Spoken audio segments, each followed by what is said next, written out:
വിവരാവകാശ അപേക്ഷകൾ സ്വീകരിക്കുന്നതിന് പ്രത്യേക സമയം നിശ്ചയിക്കുന്ന സർക്കാർ ഓഫീസുകളുടെ നടപടി നിയമവിരുദ്ധമാണെന്നും ഓഫീസുകളുടെ പ്രവൃത്തി സമയമായ രാവിലെ 10-നും വൈകിട്ട് 5-നും ഇടയിൽ ഏത് സമയത്തും അപേക്ഷകൾ സ്വീകരിക്കേണ്ടതാണെന്നും വിവരാവകാശ കമ്മീഷണർ അഡ്വക്കേറ്റ് ടി.കെ. രാമകൃഷ്ണൻ പറഞ്ഞു. കണ്ണൂർ കളക്ടറേറ്റ് ഓഡിറ്റോറിയത്തിൽ കമ്മീഷൻ സിറ്റിംഗിൽ കേസുകൾ പരിഗണിക്കുകയായിരുന്നു അദ്ദേഹം. കണ്ണൂർ RTO ഓഫീസിൽ സമർപ്പിച്ച വിവരാവകാശ അപേക്ഷ സമയം കഴിഞ്ഞുവെന്ന് ചൂണ്ടിക്കാട്ടി മടക്കിയതിൽ നൽകിയ പരാതിയിലാണ് കമ്മീഷന്റെ നിർദ്ദേശം. ഇത്തരം അപേക്ഷകൾ നിരസിക്കുന്ന ഉദ്യോഗസ്ഥർക്കെതിരെ നടപടിയെടുക്കുമെന്നും കമ്മീഷൻ പറഞ്ഞു. വിവരാവകാശ അപേക്ഷകൾക്ക് കൃത്യവും വ്യക്തവുമായ മറുപടി നൽകണം. ഉപചോദ്യങ്ങൾ ഒഴിവാക്കി അവ്യക്തമായ മറുപടി നൽകുന്നത് കുറ്റകരമാണ്. വിവരാവകാശ അപേക്ഷയ്ക്ക് സമയപരിധി കഴിഞ്ഞും മറുപടി നൽകാതിരിക്കുകയും പിന്നീട് കമ്മീഷനിൽ കേസ് വന്ന ശേഷം റിപ്പോർട്ട് ആവശ്യപ്പെടുമ്പോൾ മറുപടി നൽകുകയും ചെയ്യുന്ന പ്രവണത ഉദ്യോഗസ്ഥർ പിന്തുടരുന്നുണ്ട്. എന്നാൽ ഇത് അംഗീകരിക്കാനാവില്ല. അപേക്ഷ ലഭിച്ച് 30 ദിവസത്തിനുള്ളിൽ മറുപടി നൽകണം. ഒരേ വിഷയത്തിൽ നിരന്തരം അപേക്ഷ നൽകുന്നത് വിവരാവകാശത്തിന്റെ അന്തസത്ത ചോർത്തിക്കളയും. ബുധനാഴ്ച നടന്ന സിറ്റിംഗിൽ 20 കേസുകളാണ് പരിഗണിച്ചത്. ഫെബ്രുവരി 19 വ്യാഴാഴ്ച കളക്ടറേറ്റ് ഓഡിറ്റോറിയത്തിൽ നടക്കുന്ന സിറ്റിംഗിൽ വിവരാവകാശ കമ്മീഷണറായ സോണിച്ചൻ പി. ജോസഫ് കേസുകൾ പരിഗണിക്കും.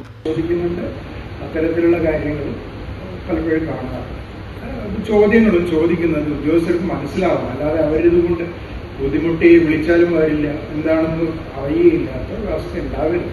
വളരെ ആവശ്യമുള്ള കാര്യമല്ല, വളരെ സ്ട്രെയിറ്റ് ആയിട്ട് ചോദ്യങ്ങൾ ആവശ്യപ്പെട്ടിട്ട് ഇന്ന് തന്ന വിവരങ്ങളാണ് വേണ്ടത് എന്ന് ആവശ്യപ്പെടും. ഫയൽ നമ്പർ ഉണ്ടെങ്കിൽ ഫയൽ നമ്പർ കൊടുക്കുക, അല്ലെങ്കിൽ മറ്റെന്തെങ്കിലും നമ്പർ കാണിക്കാറുണ്ടെങ്കിൽ അത് സൂചിപ്പിച്ച് കൊടുത്തു കഴിഞ്ഞാൽ വളരെ എളുപ്പത്തിൽ അവർക്ക് അത് ആക്സസ് ചെയ്യാൻ, കൂടുതൽ സമയം ഇതിനു വേണ്ടി നഷ്ടപ്പെടാതിരിക്കാൻ. ഇതൊക്കെ ഇതിന്റെ ഒരു ഭാഗമാണ്. സദ്ഭരണം, അതുപോലെ തന്നെ ഇതിന്റെ സമയങ്ങൾ ഓഫീസുകൾക്ക്, പൊതുജനങ്ങൾക്ക് ധാരാളം സേവനം കൊടുക്കേണ്ട ഓഫീസുകളാണ് ഈ പ്രവൃത്തിയും കൂടെ ചെയ്യുന്നതെന്ന് മനസ്സിലാക്കിയിട്ട് രണ്ടും കൂടെ ഒന്നിച്ചു കൊണ്ടുപോകാനുള്ള ഒരു സ്ഥിതിയിലേക്കാണ് വിവരാവകാശത്തെ കാണേണ്ടത്. അതുകൊണ്ട് ആ രൂപത്തിലുള്ള പ്രവർത്തനങ്ങളാണ് വേണ്ടത്. ഒരേ വിഷയത്തിൽ തന്നെ പല അപേക്ഷ കൊടുക്കുന്ന രീതി പാടില്ല. അതേസമയം കിട്ടിയ ആപ്ലിക്കേഷൻ തന്നെ വളരെ ഉടനെ തന്നെ കൈകാര്യം ചെയ്യണം.